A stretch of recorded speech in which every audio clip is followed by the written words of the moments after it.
불행 피하기 기술. 과연 성공이 노력 때문일까? 난소복권. 성공에는 운도 작용하지만 일반적으로 사람들은 노력하는 자가 성공한다는 믿음을 가지고 있다. 그렇다면 한번 결산해보자. 당신의 삶은 지금까지 얼마나 성공적이었는가? 플러스 10, 슈퍼스타에서 마이너스 10, 완전 실패자까지 등급으로 한번 평가해보자. 책 여백에 점수를 기록해보자. 그리고 그 성공의 얼마만큼이 당신 혼자서 애써서 된 것인지, 즉 그 성공이 당신 개인의 성취인지 한번 평가해보자. 어느 정도가 당신 개인의 업적이고 어느 정도가 우연이나 당신의 영향을 미칠 수 없는 요인에 의한 것인가? 주 요인의 퍼센티지를 적어보라. 아마도 당신은 약 60%가량이 자신의 노력이고 40%가량이 우연이나 운이 좋아서였다고 평가할 것이다. 내가 직접 물어보았던 대부분의 사람들은 평균적으로 그렇게 대답했다.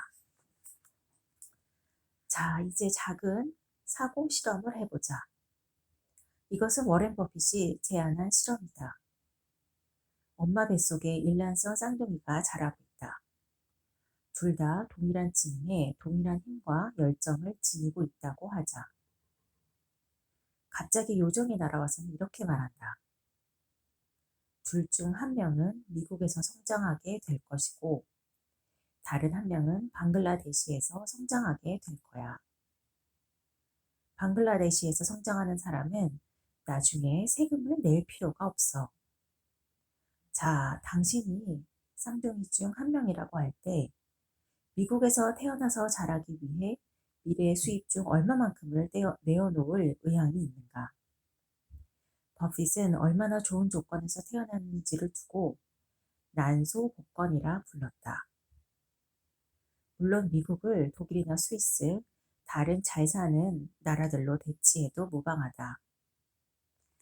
자, 당신은 이런 나라들에서 태어나 자라기 위해 미래 소득의 얼마만큼을 포기하겠는가? 대부분의 사람들은 80% 정도 낼 의향이 있다고 대답했다. 나도 다르지 않다. 우리는 그 정도로 많은 소득을 주고서라도 자신의 재능을 마음껏 펼칠 수 있는 나라들에 성장하길 바란다. 이렇듯 출신 배경에 많은 돈을 들일 의향이 있다면 그런 배경이 우리의 성공에 얼마나 많은 영향을 미치는지는 분명해진다. 난소복권은 어느 나라에서 태어나느냐로 끝나지 않는다. 어떤 지역, 어떤 가정에서 태어날지에도 당신은 아무런 영향을 미칠 수 없다. 태어나 보니 자신의 잠재력을 펼치기에 유리한 가치관과 태도, 원칙들로 둘러싸여 있을 수도 있고 잠재력을 펼치기에 불리한 환경일 수도 있다. 이런 환경 역시 당신이 선택한 것이 아니다. 처음 만나는 학교와 선생님도 당신이 선택한 것이 아니었고 몸이 약하거나 질병이 있거나 운명적 사건을 겪었거나 상대적으로 무난히 지내온 것 역시 당신의 책임과는 무관하다. 직업과 같은 사회적 역할들은 당신이 선택한 것이라는 생각이 들 수도 있지만 그렇다면 과연 어떤 기준으로 선택했는가? 당신은 당신의 삶을 변화시킨 책을 읽었을 수도 있다. 그렇다면 과연 그 책을 어떻게 접하게 되었는가? 당신은 당신의 앞길을 열어준 누군가를 만났을 수도 있다. 그렇다면 이런 만남은 누구 덕분이었는가? 운명이 원망스러운 사람이라 해도 사실은 엄청나게 운이 좋다는 걸 인정해야 한다. 그도 그럴 것이 지금 이 순간 지구에 살고 있는 사람들은 그동안 지구에 살았던 모든 사람들의 단 6%에 불과하다. 호모사피엔스가 등장한 이래 지난 30만 년 동안 태어났던 사람 중 6%가 현 시대에 살고 있는 것이다. 당신은 다른 시대에 태어났을 수도 있었고 그런 확률은 94%에 이른다. 로마 제국의 노예나 명나라 기생이었을 수도 있고 고대 이집트에서 물장수로 살았을지도 모른다. 그런 환경에서 타고난 능력이 그렇게 중요했을까? 우리 부부는 일란성 쌍둥이를 두었다. 40초 먼저 태어난 쌍둥이 형은 금발에 파란 눈이고 동생은 검은 머리에 검은 눈을 가졌다. 우리 부부는 이 아이들을 똑같이 양육했다고 생각하는데 두 아이의 성격은 판이하게 다르다. 한 아이는 명랑하고 사교성이 좋은 반면 한 아이는 까다롭고 낯을 가리는 대신에 손재주가 아주 좋다. 우연히 내 아내와 나의 유전자가 섞여 두 사람의 새로운 인간이 탄생한 것이다. 마찬가지로 당신의 유전자 역시 당신 부모 유전자가 우연히 믹스된 것이며 당신 부모의 유전자는 조부모의 유전자가 믹스된 것이다. 그렇게 계속 거슬러 올라갈 수 있다.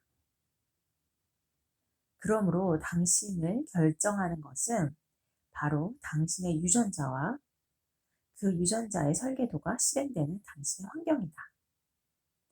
당신의 지능 역시 대부분 유전적으로 결정된 것이며 내성적인지 외향적인지, 솔직한지 소심한지, 성실한지 게으른지 등의 성격도 마찬가지다. 그러므로 당신이 이렇게 성공한 건 이를 악물고 일을 했기 때문이라고 야근도 마다하지 않고 쉼없이 앞으로 전진했기 때문이라고 믿는다면 당신이 그렇게도 자랑스러워하는 그 의지력 역시도 유전자와 환경의 협연 덕분임을 기억해야 할 것이다. 따라서 이런 사실 앞에서 다시 한번 그 질문을 해보자. 당신이 이룬 성공의 몇 %가 당신의 노력에 기인한 걸까? 논리적 대답은 0%다.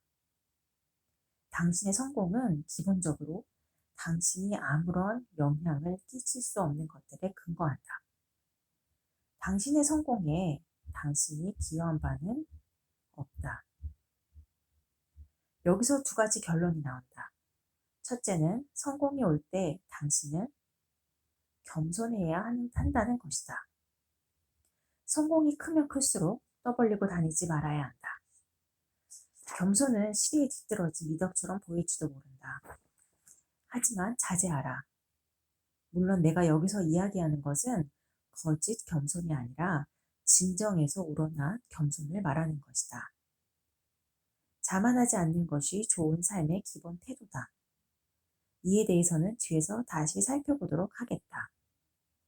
당신이 지금 모습으로 있을 수 있는 것은 순전히 우연의 결과임을 날마다 기억하라. 그리고 그럭저럭 운이 좋을 수 있었던 것에 대해 깊이 감사하라. 그러면 뒤따라 긍정적인 작용이 일어날 것이고 감사하면 자연스럽게 더 행복해진다. 둘째, 자원에서 너그럽게 성공의 일부를 열악한 환경에 있는 사람들과 나누어 보라. 그것은 고귀한 일일 뿐 아니라 마땅히 해야 할 일이다. 기부하고 세금을 내는 것은 재정적인 사안이 아니라 도덕적인 사안으로 다른 어떤 것보다 우선해야 한다.